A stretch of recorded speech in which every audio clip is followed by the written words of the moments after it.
Hello everybody, this is Dr. Cole. It's Saturday afternoon, April 30th, and we're now entering week 16 of Political Science 3143 Comparative Governments for the spring 2020 term. Everybody, this is my second to last message to you. I expect to get out an announcement Monday about the final exam. I expect the final exam will run for 48 hours Monday and Tuesday, the 9th and 10th. And the material will be principally the last 8 countries we've looked at on the syllabus. We went through Britain, Canada, and Germany on the midterm, and we'll pick up with France. That'll be the first of 8 countries, and then up with Iran that we'll cover for the final exam. So we'll say more about that next time, a week from now, and will be my last message to you for the term. We have a quiz coming up Wednesday. It's our last, we've done our 7 discussions. This will be our 7th and last quiz. We've gotten 3 links out to you with readings, trying to bring you up to date on what's happened in the last year or so in China, India, and Iran, or at least representative articles reflecting what's been going on in those countries the past year or so. Okay. Remember, 2 of these, you will notice, are from the Wall Street Journal, and you are supposed to be able to access those through the McKee Library's institutional subscription. All right then, so we'll have that quiz on Wednesday and the final exam the following week. That will be it for the term. Grades are due Saturday, May 14th, 2 weeks from today, and that quiz and the final exam will be everything except for a country report if you plan to submit one. And remember, the way we wrote our syllabus, okay, to be on the A track for the course, you must submit a country report. Okay, it's getting a little late in the game. Okay, I'll be happy to correspond by email with anybody about a particular country you may have been thinking about working on for a country report. We got a message out to you way back early in the term describing this assignment and what we're looking for. So if you plan to do that, please contact me as soon as possible. We don't have all that much time left in the term to throw something like that together. All right, let's take a few minutes then before we go to look at our last country on the syllabus, the Islamic Republic of Iran. I might begin by saying, everybody, it's difficult to pick a typical country from the Arab and Muslim world, shall we say. And Iran is not an Arab country. It is Muslim, but not Arab. Looking at some of the countries we might consider. Saudi Arabia, in a sense, is at the very center of what we might call the Muslim crescent. It's exceptional, of course, because the rest of the Muslim world looks to it as the guardian of the holy places, Medina and especially Mecca. And of course it does sit upon that lake of oil that makes it so influential in the world economy. We look at Turkey, but Turkey lies at least in part in Europe and is treated as a European country for certain purposes, which makes it unusual among the predominantly Muslim countries of the world. There are very tiny, wealthy emirates, such as the United Arab Emirates, Bahrain, Kuwait, among others that we might mention. They're exceptional because they're so small and so rich, and in an entity like the United Arab Emirates, half or more of the population are guest workers, very often from South Asia, the subcontinent, who are not citizens or subjects of the Emirates. Iran, the country we'll be looking at, is exceptional because the form of Islam that predominates in Iran is the Shia version of the faith rather than Sunni Islam, as is practiced in most of the rest of the Arab and Muslim world. The difference between the two has to do with the order of succession and who's the legitimate successor to the Prophet Muhammad. That's the difference between Shia and Sunni Islam. And Iran is really the only country in the world that is predominantly Shia rather than Sunni Muslim. Okay? Now, we speak of the Arab and Muslim world in international relations. You see the acronym very often, MENA, Middle East and North Africa. Okay. From the countries make up North Africa.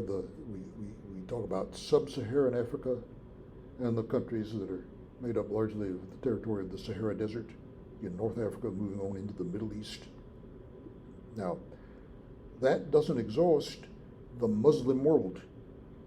Okay, as we move east of the Middle East into Southwest Asia and South Asia, we find such countries as Pakistan, Afghanistan, almost entirely Muslim, India, with what we said is you can look at as a fairly small Muslim minority, but 200 million Muslims due to the large population of India. About as many Muslims as any other country in the world. The single biggest Muslim country is Indonesia, in the Indonesian archipelago, north of Australia and New Zealand. Okay, so the predominantly Muslim countries of the world stretch all the way from North Africa through the Middle East into South and Southwest Asia, including India, where there is such a significant Muslim minority, all the way over into the Indonesian archipelago. Okay? But we are concerned with Iran, a predominantly Shia Muslim country. Very important because of its geopolitical position and the long-standing dispute and political tensions that it suffered with the United States, especially since the revolution of 1979 that students will be aware overthrew the Shah, culminating in a hostage crisis. It took up about the last year of President Carter's presidency, and the institution of an Islamic Republic in place of the monarchy that had been in place previously in Iran when the Shah was forced to leave the country, and he passed away shortly thereafter back in 1979 and 1980.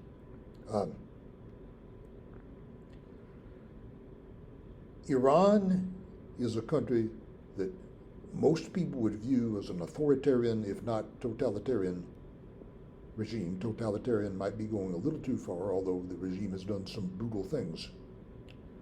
There will be those who are willing to look the other way at some of the brutalities the Iranian regime has committed because of what happened back in the 1950s when a government was overthrown in Iran, according to many accounts, with the support of the CIA in that coup that overthrew a government that perhaps the American administration thought was going to be hostile to the United States interests. Iran under the Shah was an ally of the United States. It was a repressive regime that had a secret police force and took in a number of political prisoners. Whether the Islamic Republic represents any improvement, well, it does have considerable support within the country, it's probably fair to say, but opposition as well. Now, when the Islamic Republic of Iran was instituted, it put in place a constitution that was intended to be, on paper at least, in the way it was presented to the rest of the world, as theocratic and democratic at the same time, or at least incorporating theocratic and democratic elements.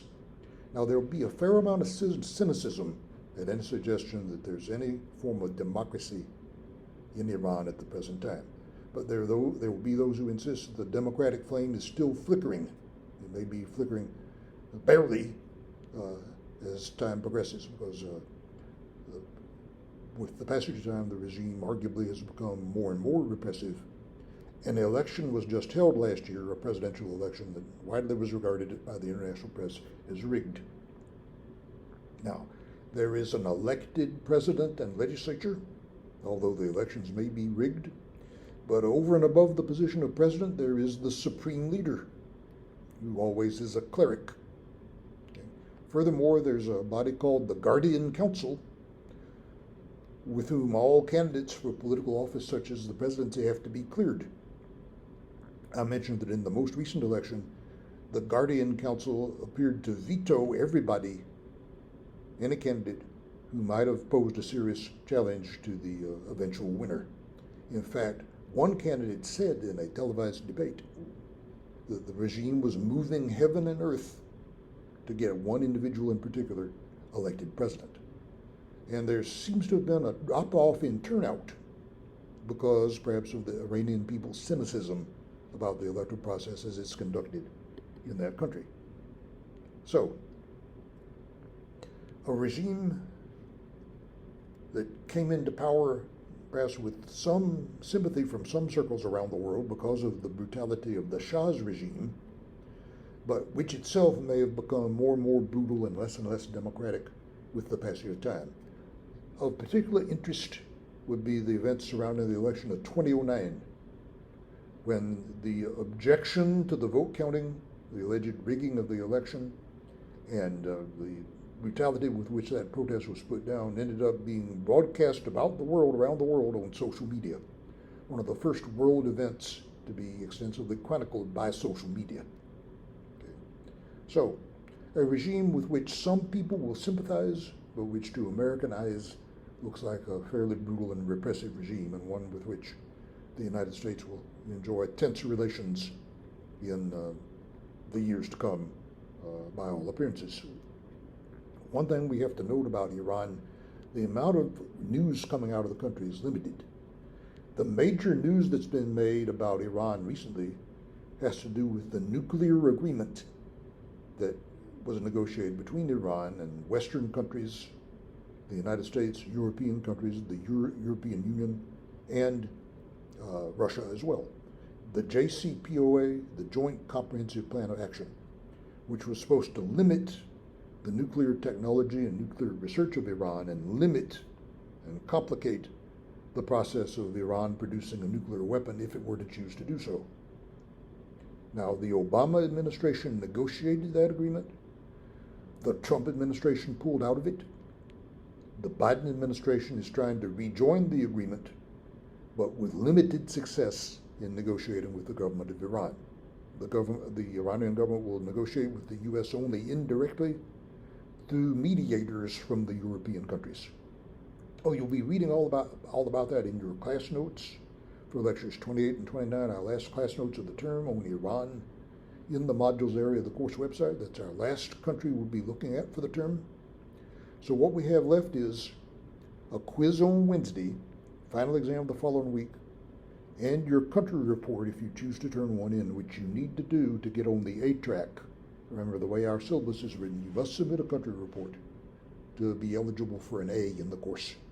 So please contact me through the website or at david.cole@opsu.edu if you would like to discuss a country report or any other issue or problem you may be having with the course. So we'll talk to you once again about a week from now at this time, and we expect our final exam will be Monday and Tuesday, the 9th and 10th. So good luck on that quiz. Please contact me if you're interested in doing a country report, and we'll talk to you one last time about a week from now at this time. Take it easy.